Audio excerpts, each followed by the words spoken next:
Hi, ever wonder what it's like to work another profession or live in the underworld?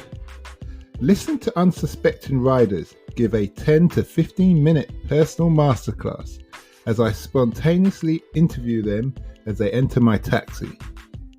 I'm your host, Simon Rushton, and this is Taxi Chronicles.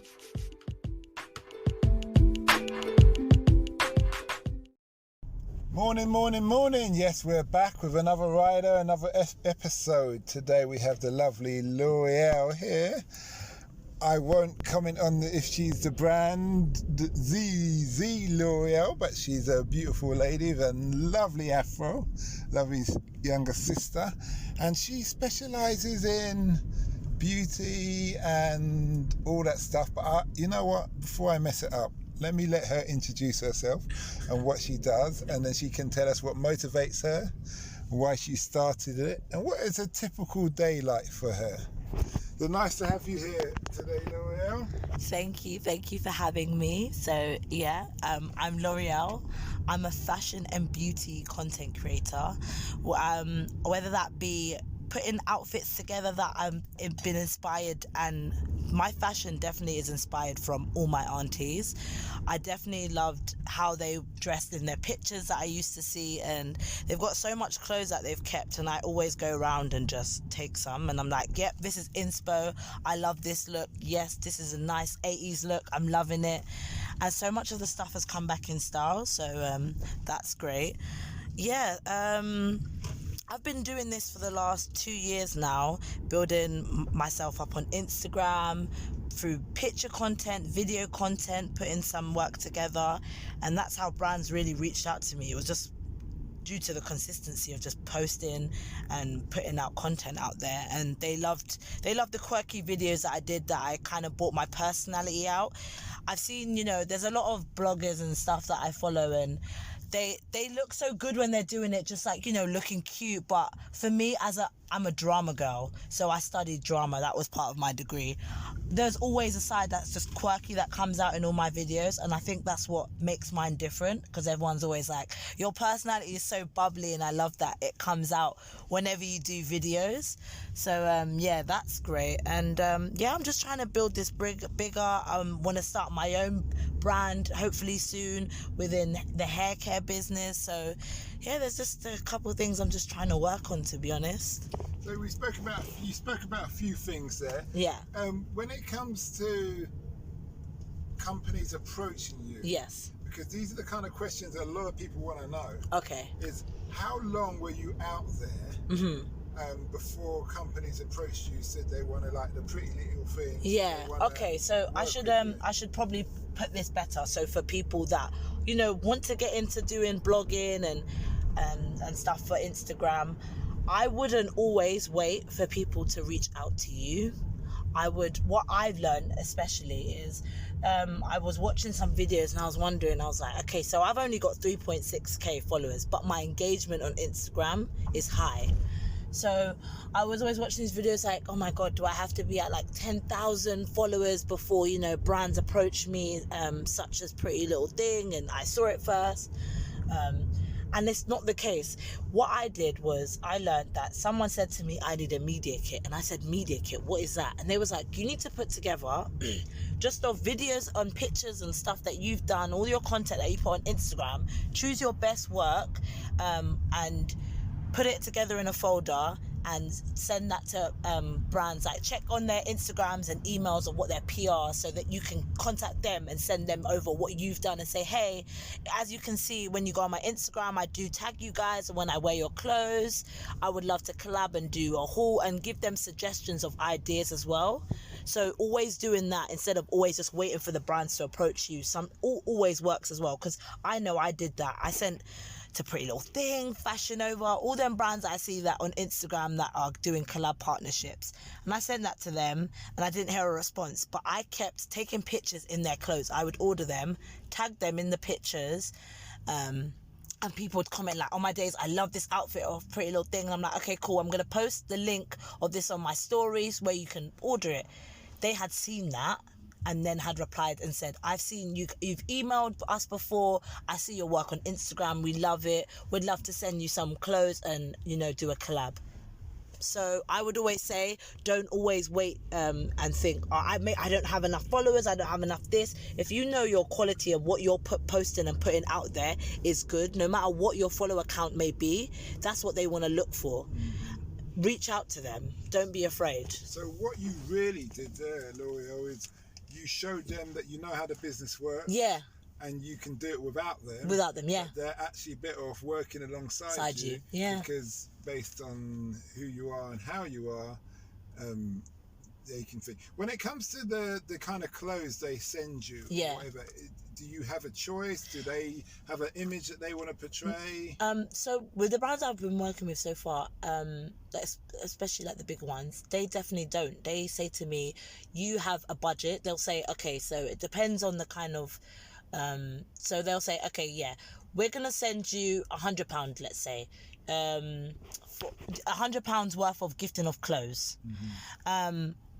We want you to choose up to 100 in a basket, use this code, and obviously you'll get all of that off. And then we want you to do 4 posts this month, 2 pictures and maybe 2 videos or something, and we'll pay you how much depending, like I checked on my insights. So this is stuff that I say I had to learn myself, because brands could say, hey, I'm just gonna give you clothes and that's it, and you're gonna post it for us. So really, in a way, some people will be like, yeah, why not? Because I'm getting free clothes.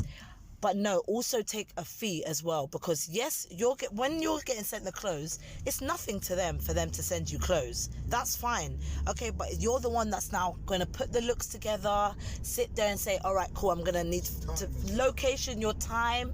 Think about that. That's what I always say. All of that, I'm like, okay, cool, I know it's going to take me this amount of time to put these looks together. I'm going to have to choose locations, do the videos, edit. I also want to be paid for my time. So it's really as well about knowing a lot about the business, because they will try to, you know, say, oh yeah, here you go. And then, you know, I was me before. I'd be like, yes, I'll take all the gifted opportunities. Why not? Because it's free stuff, but I'm also working for free here. When they're paying these influencers and bloggers crazy amounts of money just to do one post. So why can't you have a fee to charge? And you would count yourself as an influencer? Do you know what? I hate that terminology, influencer. I don't know. I feel like, why? Because I feel like there's, okay, I don't want to get so, like, you know, political into it, but I feel like the term influencer is just, there's so many influencers that, because they have a following, people like they call themselves influencers, but what are they really doing to influence us? Like, there's a I don't know if you've heard about this app called Clubhouse, but oh my god, this app called Clubhouse is actually great to just speak and network to people, yeah. And there was a room that I went in with loads of influencers that I know, and oh my days, there was a conversation about relationships and all sorts, and I said, oh my days, these influencers are just waffling. But people are going to listen to them because they have a following and people actually look up to them. But it's like, what are you looking up to them for? Because what are they actually doing to influence you on good things? So and that's for me.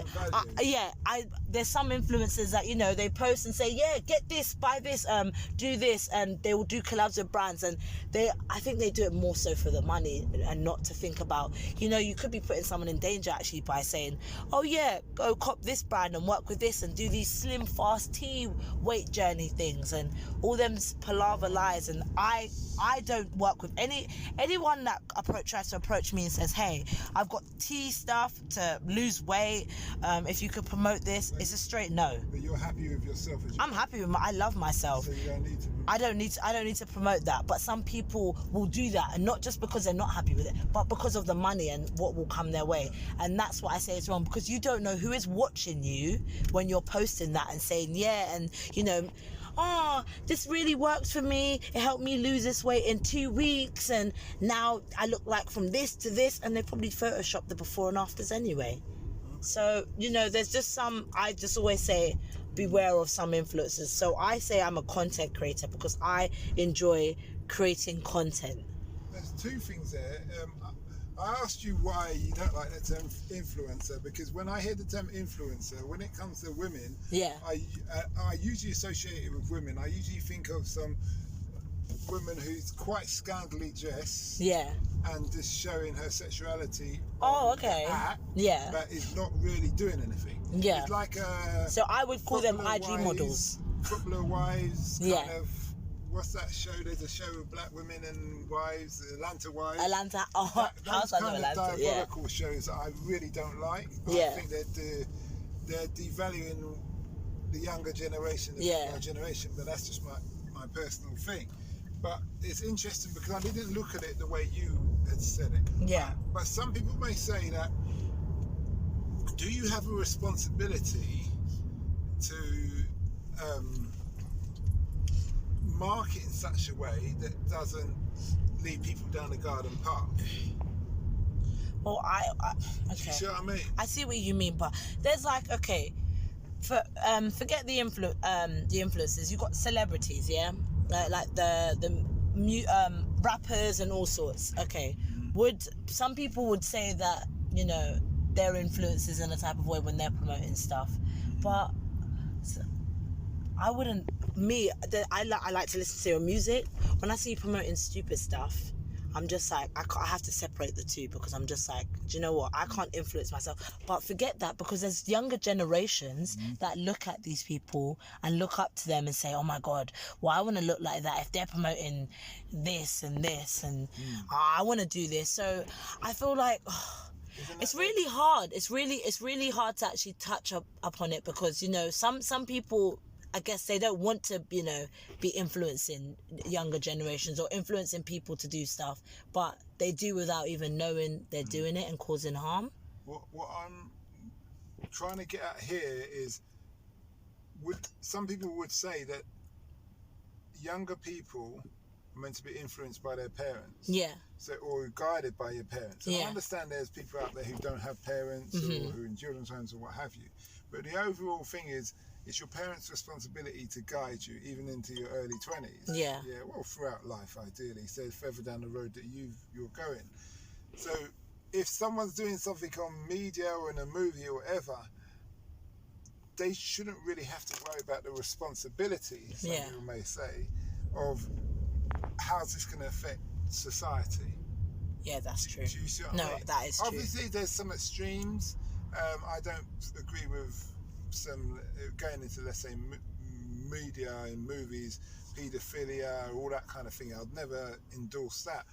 But I'm thinking on other things where you're talking about a slimming product. Well, slimming products, BBLs, if you want to. BBLs. You're seeing all these BBLs, Brazilian butt lifts. So you're seeing all these influencers online with all the perfect bodies, the perfect small waist, big bum, all of this on Instagram. You're going to want to now go and jump and get surgery done. You're seeing influencers go to get free body done in exchange for promo in countries.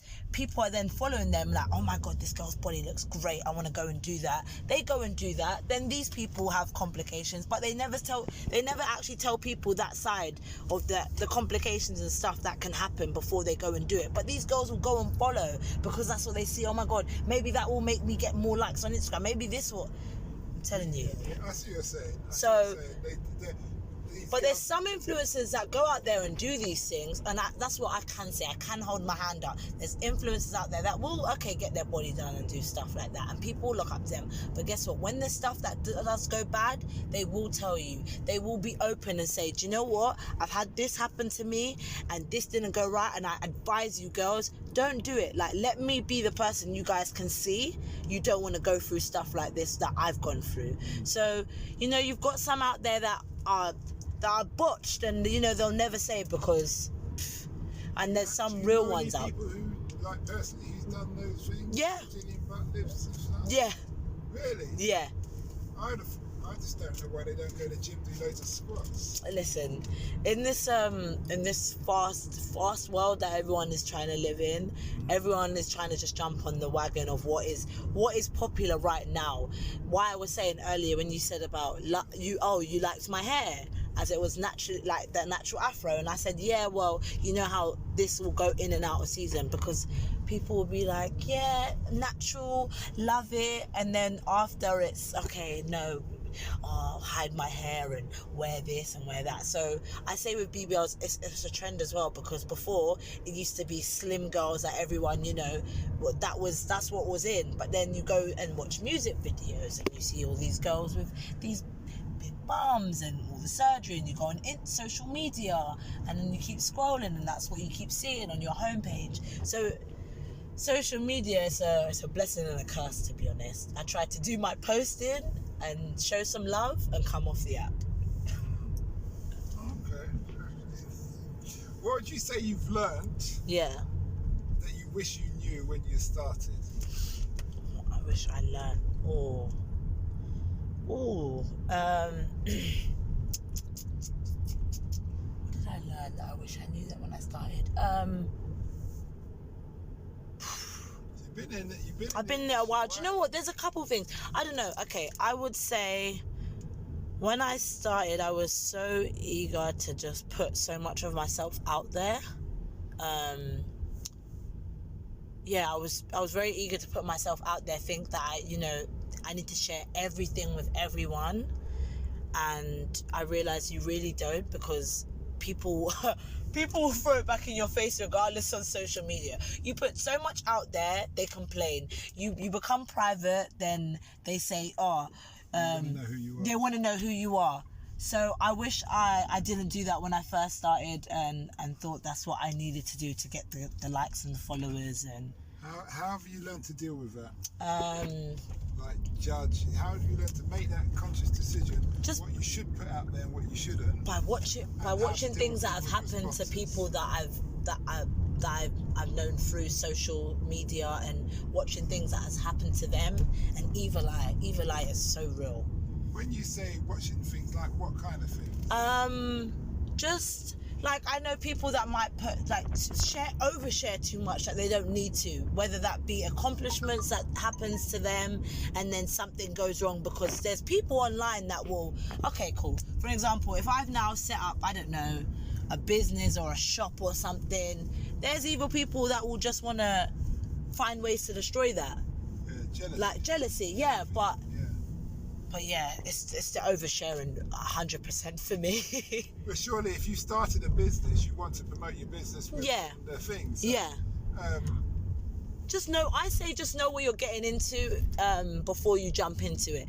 Be ready that if there's stuff that you feel like you don't want to speak about, but you know people will when you are out there, just know that it will happen. Like, and how will you deal with that? And people online that are trolls, the trolls online, those are the people who speak negative. Yeah, they're the negative people, and try not to look at it too much. Try not to respond to people like that, because that stuff makes you go crazy online. You'll sit there, keep refreshing to see if they're still speaking about it. Are they speaking about, like, don't do it. I say that's one thing that will make you just go crazy. They say that, I've heard some motivational speakers, so these aren't influencers. Okay. They say, embrace your critics, and all the trolls, because they will always tell you what you're doing wrong. But sometimes it's not even that they're telling you what you're doing wrong. Sometimes they're just evil. Like the other day, I had someone comment on a video of mine that I posted, and they was like, they said I was in a video with another girl, and she's mixed race. So they said, you shouldn't be in a video next to this girl, this black girl, because she's got a moustache and she's this and she doesn't.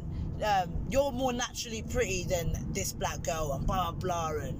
And it's just. Bother you, though? It doesn't bother me, but it's like, okay, cool. That's not someone that's trying to. That's not someone that's giving me constructive criticism or saying something that I can change. That's someone that just clearly hates the color of my skin and prefers this. I don't care about that, because I know I love my skin within myself.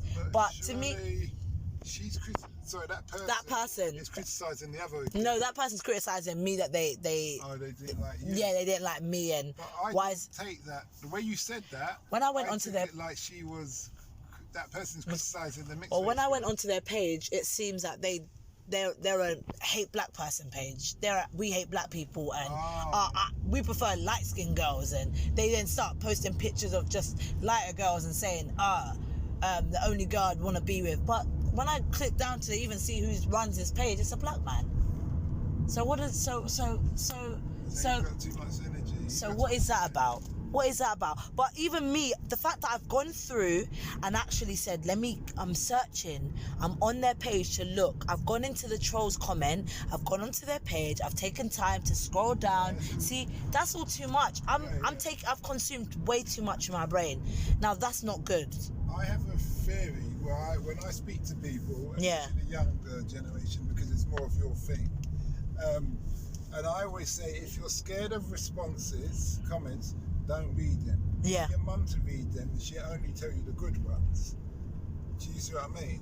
And in telling you the good ones, you'll stay more online than if you're just reading things yourself. Yeah. Do you see the logic behind that? Yeah, that's true. It doesn't have to be your mum. It could be somebody else. It's their job to read the comments.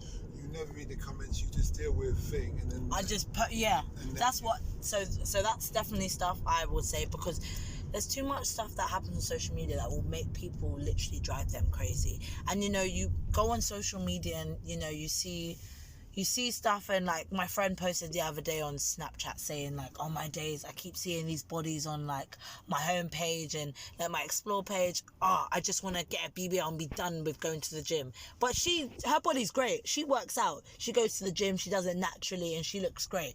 But she then gets discouraged when she goes online and sees, what? Yeah, I suppose it's all that mental. It's all that mental, yes. Mental strength, isn't it? You've got to be comfortable in who you are and what you are. It's like, and I think that goes for everybody in life, in that respect of things there, So tell me, what does the future hold for L'Oreal then? Oh, the future. Oh my God. There's so much stuff. Even like, I know we've just been speaking more on the side of like my fashion and beauty, but there's so much stuff I feel like I want to bring in and I want to do, like with in a couple of years time, I'm looking to, set up a theatre space for kids that are deaf, and I want to let them have that space so they can do performing arts. Where I studied before, like my mum, she did performing arts when she was younger. She had an opportunity to go to the States, but because of her disability, that stopped her. Really? What? Yeah. So my mum's deaf. And she really loved performing arts. She wanted to go over there and study out in the States, but they didn't take her because of her disability. And really? I didn't know they were like that. Yeah, well, some places, anyway, performing arts is a crazy place. Okay. Performing arts is a crazy place, and where I went to in this place in North London called WAC Performing Arts Media, they're the first place that I went to. I was going to them since I was 6. They have people in the industry. They come on the weekends. They come to train you in whether that be acting, dance, singing. People that you would watch on TV will come in and they will train you to get into the profession. And one thing with that place there, they had a section called Wonder Whack for the people that had disabilities, and they could do performing arts and work with people that were in the industry as well. And I loved that because there were so much places and stories I heard as well where that was a reason that was stopped, and they didn't have that same opportunity. And I would love to bring something and do that. So that would be really cool. Now, we've spoken quite a bit. Yeah. Closing down now. Where can people find you? Yes. Okay. So you can find me on Instagram at L'Oreal Rochelle X. So that's LOREAL ROCHELLEX, and that is the same across for Twitter, TikTok. If you guys want to see some just crazy funny videos on TikTok, then that's definitely where I say my personality comes out the most. Instagram, you can get a mixture of videos and picture content, and you can see my highlight for travels if you guys love traveling and want to see some places that I've gone to. So yeah, that's where you guys can find me. Not on YouTube. Do you know what? I was on YouTube and I stopped doing videos. and I do want to try and get myself back into it, because when I go on there, I haven't deleted the video, so if you type L'Oreal Rochelle as well, you can see my videos on there as well that I did a couple of years ago. Do you know what, it was trying to do all the social apps that was draining me. And it was just me doing it, and it was just, I was like, this YouTube, you really have to be, if you're not consistent, it doesn't make sense. Yeah. That's what I say for YouTube. Don't do it to do it because, oh my God, YouTube, you get all of this. It's not worth it. Don't do it. So I then said to myself, okay, I'm going to dedicate it to my Instagram to build that up and make that be my sole base where I built it up. So when I do project off into YouTube and things like that, I can bring my followers from Instagram over to there. So, yeah. That's good. Last but not least, what's the impact you want to have in the world? Oh, impact. What do I want to? What's the impact I want to have in this world? To be I'm a carefree person. I'm very carefree. I want our generation, and you know, I'm gonna especially point this to my generation of black females as well. I want them to be carefree and love themselves, and I don't want them to let anyone, you know, tell them that they're not beautiful, that they can't do whatever they want to do, and to go for it, to do it. Because this generation of black girls that I'm seeing in our generation, we're becoming so carefree, and I love it. And we've become so opinionated, and, you know, speaking up for ourselves, and I love it. And that's the impact I want. I want more of us to do that, and just be happy. Yeah. Some people would say you're already carefree. I'm really carefree. No, not just you. Yeah. Black women are already carefree, and they've already been speaking up for themselves.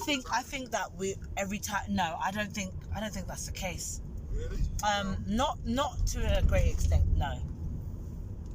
Just especially on social. I'm on social media, so I'm going based off what I see on social media. And when it comes down to that, there was a song called Peng Black Girls, if you want to listen to. I've heard that. Yeah. I don't know if you've heard the controversy. Yeah. So you know the remix song right now with Georgia Smith on there.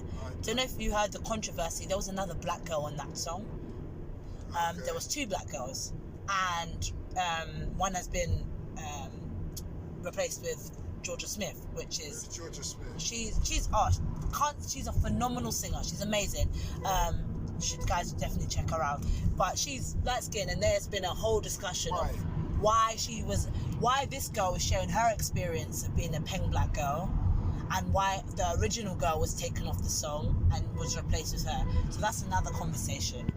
Okay. So yeah, it's crazy. That's all I can say. Definitely, I would check it out. That's actually... That's a controversy in itself. That's a debate in itself. That's a debate in itself. So like I said, girls, just be carefree, love yourself. And you might say that, you know, we are carefree and we can speak up, but I don't think we are, because when we are carefree and can speak up, we get that stigma of, you just complain too much, and you're just this and you're just that. What do you want to... Isn't that like a grime song, that pen song? Is it like a grime song? Yeah. So it's either the act or the agent who's decided that they want a mixed race person. Mm-hmm.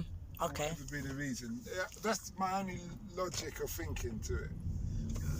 But anyway, thanks a lot for the interview. Thank you so much for having me. Much appreciated. And we wish you well on what you're doing.